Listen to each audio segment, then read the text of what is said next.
Hello everybody and welcome to your next lab. Today we're going to be describing an Atwood machine. So the way this works is we have a centralized pulley and we have masses on each side.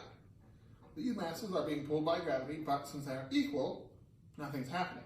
So what we're going to do is we're going to observe the effects of gravity whenever we have these two different masses pulling in different directions.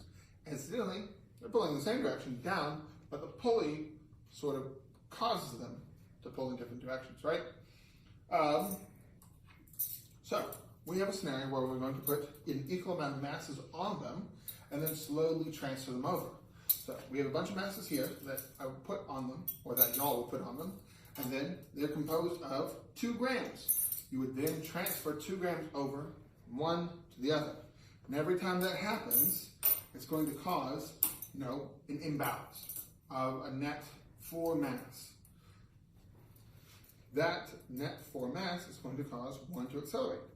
But it's not going to accelerate with gravity, right? It's not just going to free fall. You have one pulling here and one pulling here. So you have the difference of the 2 forces.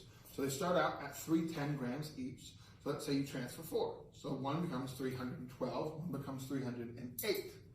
So you have that net 4 difference. That net 4, the force from that net 4 distance interacting with gravity then still has to accelerate both systems, right? This one pulls down, this one pulls up. So like I said, it's not going to free fall to gravity. That net 4 times gravity has to accelerate a lot more mass. So it's still going to go pretty slowly. So I'll give you an example here. If I put my masses on, this would create a net 4 difference and goes down fairly slowly. Then as you increase the distance, this isn't exact, I just put it on rather than transfer, but as you increase that mass difference, 4, 8, 12, 16, it's going to accelerate faster and faster down to the ground.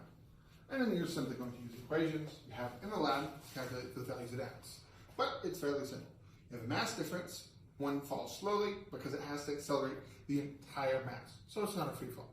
That should be it for this lab. Have a nice day.